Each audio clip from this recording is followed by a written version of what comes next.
ನಾನು ಈ ಊರಿನ ಗರ್ಭ ಶ್ರೀಮಂತ ಪ್ರೇಮರಾಜ್ ಅಂತ. ನಿಮ್ಮನ್ನ ನೋಡಿದ ಕ್ಷಣವೇ ಅರ್ಥವಾಯಿತು. ಅಂದ ಹಾಗೆ ತಾವು ಇಲ್ಲಿಗೆ ಬಂದ ಕಾರಣ? ಒಂದು ಮಹತ್ವದ ಕೆಲಸವಿದ್ದಾಗಲೇ ಬರಬೇಕಾಗಿತ್ತು ಶಿಲ್ಪ. ಪಾಪ ತಾವು ಹೇಗಿದ್ದೀರಾ ಅಂತ ವಿಚಾರಿಸಲು ಬಂದೆ. ನಮ್ಮ ಸುಖ ದುಃಖಗಳನ್ನ ವಿಚಾರಿಸೋಕೆ ಆ ತಂದೆ ಗಾಲವೇಶ್ವರ ಇದ್ದಾರೆ. ನೀವು ನಿಮ್ಮ ಸಲುವಾಗಿ ಕರುಣೆ ತೋರಿಸುವ ಅವಕಾಶವೇ ಇಲ್ಲ, ಅದು ಅವಶ್ಯಕತೆ ಕೂಡ ಇಲ್ಲ. ಅಂದಹಾಗೆ ತಾವಿನಿಂದ ಹೊರಟಬಹುದು. ಶಿಲ್ಪ, ನಾನೊಬ್ಬ ಈ ಊರಿನ ಗರ್ಭ ಶ್ರೀಮಂತ, ಮೇಲಾಗಿ ಸುತ್ತು 20 ಹಳ್ಳಿಗೆ ಒಡೆಯ. ಭಾಗ್ಯದ ಲಕ್ಷ್ಮಿ ನಿನ್ನನ್ನು ಕೈ ಮಾಡಿ ಕರೆಯುತ್ತಿದ್ದಾಳೆ. ಬಳಿಗೆ ಬಂದ ಭಾಗ್ಯ ಲಕ್ಷ್ಮಿಯನ್ನು ಅಲ್ಲಗಳೆದು ಮಾತನಾಡುವುದು ತರವಲ್ಲ. ಸ್ವಲ್ಪ ನಾನು ಯಾತಕ್ಕಾಗಿ ಹೇಳ್ತಾ ಇದ್ದೀನಿ ವಿಚಾರ ಮಾಡಿ ನೋಡು. ಅಂದ್ರೆ ನಿನ್ನನ್ನು ಕೈ ಹಿಡಿದು ನನ್ನ ಮನದಿಯನ್ನಾಗಿ ಸ್ವೀಕರಿಸಿ ನನ್ನ ಅಪಾರ ಆಸ್ತಿಗೆ ನಿನ್ನನ್ನು ಒಡತಿಯನ್ನಾಗಿ ನಿನಗೆ ಸಹಾಯ ಮಾಡಲು ಬಂದೆ. ಅಂದ್ರೆ ನನ್ನ ಕೈ ಹಿಡಿದು ನನ್ನ ಮಡದಿಯನ್ನಾಗಿಸಿಕೊಂಡು ಬಂದಿರುವೇನೋ ಮಧುವ? ಒಂದೇ ಒಂದು ಶಬ್ದ ಮಾತಾಡದೆ ಇಲ್ಲಿಂದ ಹೊರಟೋಗು.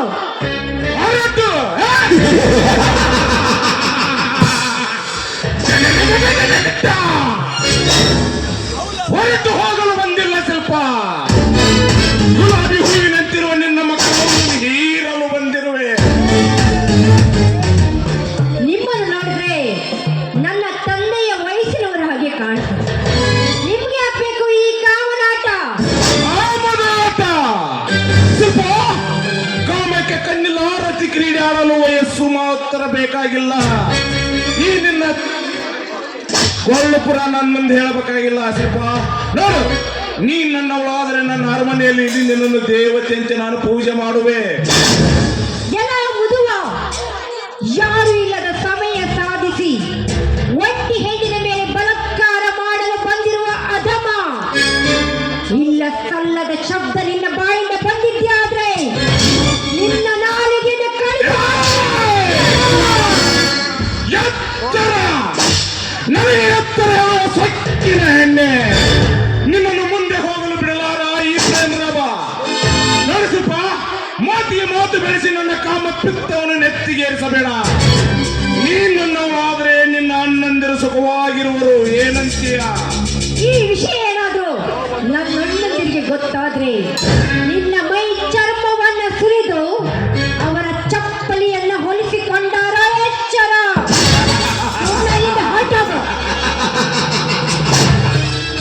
ಚಿಂತಾತ ಚಿತ್ತ ಚಿತ್ತ ಚಿಂತ. ಸ್ವಲ್ಪ ಈ ನಿನ್ನ ಬೆಂಕದ ಮಾತು ನನಗೆ ಬೇಕಾಗಿಲ್ಲ.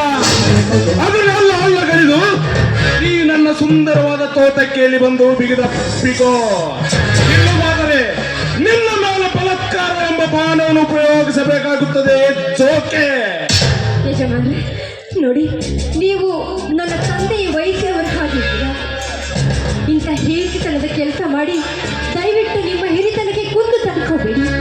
ಇವಳನ್ನ ನಿಮ್ಮ ಹೊಟ್ಟೆಯಲ್ಲಿ ಹುಟ್ಟಿದ ಮಗಳ ಅಂತ ತಿಳ್ಕೊಂಡು ದಯವಿಟ್ಟು ನನ್ನನ್ನು ಬಿಟ್ಬಿಡಿ. ನಿಮ್ಮ ಕೈ ಮುಗ್ದು ನಾನು ಕೇಳ್ಕೊತೀನಿ. ಶಿಲ್ಪ, ಈ ನಿನ್ನ ಗೊಡ್ಡ ತತ್ವಗಳು ನನಗೆ ಬೇಕಾಗಿಲ್ಲ. ನಿನ್ನವರಾದರೆ ಮುಂದಿನ ಜೀವನ ಸುಖಮಯವಾಗಿ ಸಾಗುವುದು. ಏನಂತೀಯ? ಯಜಮಾನ್ರೆ, ನೋಡಿ, ದಯವಿಟ್ಟು ದಯವಿಟ್ಟು ನನ್ನನ್ನು ಬಿಟ್ಬಿಡಿ. ನಿಮ್ಗೆ ಬೇಕಾದ್ರೆ ನಿಮ್ಮ ಕಾಲು ಹಿಡಿದು ನಾನು ಒಳ್ಳೆಯವರ ತಂಗಿಯಾಗಿ ಬಾಳ್ಬೇಕು. ದಯವಿಟ್ಟು ಈ ಕ್ಷಣದಲ್ಲಿ ನನ್ನ ತಂದೆ ಅಂತ ತಿಳ್ಕೊಂಡು ನನಗೆ ಆಶೀರ್ವಾದ ಮಾಡಿ. ತಂದೆಯಾಗಿ ಆಶೀರ್ವಾದ ಮಾಡಬೇಕೆ? ಅದು ಸಾಧ್ಯನೇ ಇಲ್ಲ. ನಿನ್ನಂತ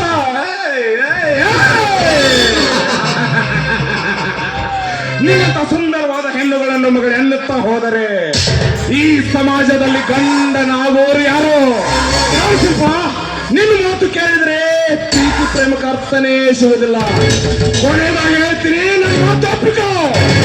ಎಲ್ಲೋ ಮುದುವ, ನಿನ್ನಂತೆ ಹಾರಾಡಿ ಚೀರಾಡಿ ಸತ್ತು ಹೋದ್ರು ಅಂದಿನ ರಾಮಾಯಣ ಮಹಾಭಾರತ ರಾಕ್ಷಸರು. ನೀನು ಹಳೆಯ ಕಥೆಯನ್ನು ಕೇಳಿದಿರ್ಬೇಕು ನೋಡು. ಹೆಣ್ಣಿಗಾಗಿ ಇಂದ್ರ, ದೇವೇಂದ್ರ, ವಿಶ್ವಾಮಿತ್ರರೇ ಅಂತವರೇ ಸತ್ತು ಹೋಗಿದ್ದಾರೆ. ನೀನೇನಾದ್ರೂ ನನ್ನನ್ನು ವರಿಸಲು ಬಂದಿದ್ದೇ ಆದ್ರೆ ನಿನ್ನ ಹೆಣ ಇಲ್ಲೇ ಬೀಳುತ್ತೆ. ಹೊರಟೋಗಿ. ఒక్కసారిన వదిలికెట్టాలో నిన్ను జీవించడానికి కోరికలతో ఈ ప్రేమ రాజుడు కొట్టాడు. శిಲ್ಪ ಗತಿಸಿದ ಹಳೆ ಕಥೆ ಹೇಳಿ ನನಗೆ ಹೆದರಿಕೆ ಹಾಕಬೇಡ.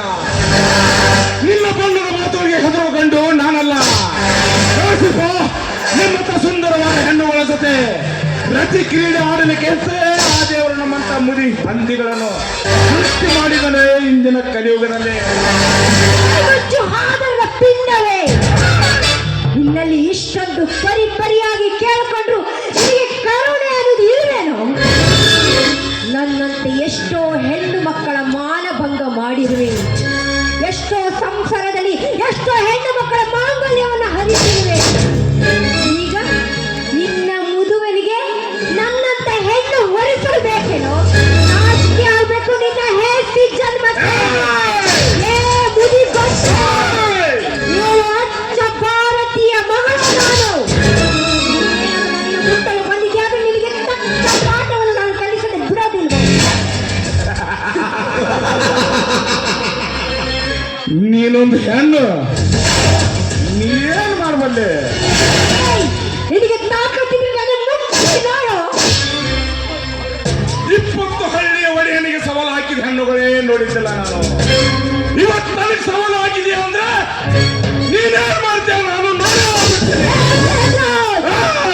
ನೀನೇನಾದ್ರೂ ನನ್ನನ್ನು ಮುಟ್ಟಲು ಬಂದಿದ್ಯಾದ್ರೆ ಇದೇ ಚಪ್ಪಲಿಂದ ನಿನಗೆ ಮುಖ್ಯ ಮಂಗಳಾರತಿ ಮಾಡ್ಬೇಕಾಗುತ್ತಾ? ಸೊಕ್ಕಿನ ಎಣ್ಣೆ ಸುತ್ತು 20 ಹಳ್ಳಿಯ ಒಡೆಯನಿಗೆ ಚಪ್ಪಲಿ ತೋರಿಸಿವೆ. ಮನಸ್ಸು ಹೆಣ್ಣೆ, ಮುಗಿತು ನಿನ್ನ ಶೀಲದ ಕತೆ. ನೆನೆಸಿಕೋ ನಿನ್ನ ಮನೆ ದೇವರನ್ನು.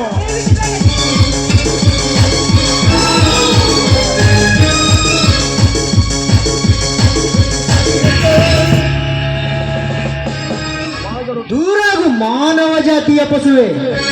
ಈ ನನ್ನ ಗಣಕಾರಿಕೆ ಅಡ್ಡಿಯಾದವ ನೀ ಯಾವಲೇ ಕುಣ್ಣೆ.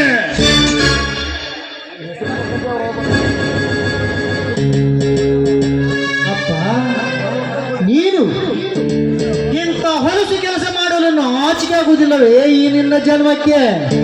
ಕಿರಣ್, ನನ್ನ ಮಗ, ಮನೆಗೆ ಬಾ, ನೋಡ್ಕೋತೇನೆ ನನ್ನ. ನೋಡಿ, ಅವರು ಮಾಡಿದ ತಪ್ಪಿಗೆ ನಾನು ಕ್ಷಮೆ ಕೇಳ್ತೀನಿ. ಇದರಲ್ಲಿ ಕ್ಷಮೆ ಕೇಳುವುದೇನಿದೆ ಹೇಳಿ? ಸರಿಯಾದ ಸಮಯಕ್ಕೆ ಬಂದು ನನ್ನ ಮಾನ ಪ್ರಾಣವನ್ನು ನೀವು ಕಾಪಾಡಿದ್ರಿ. ಅಂದರೆ ತಾವು? ನಾನು ಈ ಊರಿನ ರಾಮನ ತಂಗಿ ಶಿಲ್ಪ ಅಂತ ನನ್ನ ಹೆಸರು. ಅಂದಹಾಗೆ ತಾವು? ನಾನು ಈ ಊರಿನ ಜಮೀನ್ದಾರನ ಮಗ ಕಿರಣ್ ಅಂತ. ಹೌದಾ? ಅಂದಹಾಗೆ ಸರಿಯಾದ ಸಮಯಕ್ಕೆ ಬಂದು ನನ್ನ ಮಾನವನ್ನು ಕಾಪಾಡಿದ್ರಲ್ಲ, ನಿಮಗೆ ನಾನು ಸದಾ ಋಣಿಯಾಗಿರ್ತೀನಿ. ನಿಮ್ಮ ಋಣ ತೀರ್ಸೋಕ್ಕೆ ನಿಮ್ಮಲ್ಲಿ ನಾನು ಒಂದು ಮಾತನ್ನು ಕೇಳಬೇಕು. ಅದ್ಯಾವುದು ಕೇಳು ಶಿಲ್ಪ, ಕೇಳು. ನೀವು ನನ್ನ ಕೈ ಹಿಡಿದು ನನ್ನ ಸತಿಯಾಗಿ ನೀವು ಸ್ವೀಕಾರ ಮಾಡಬೇಕು. ಶಿಲ್ಪ, 100 ಸಾರಿ ಯೋಚನೆ ಮಾಡು.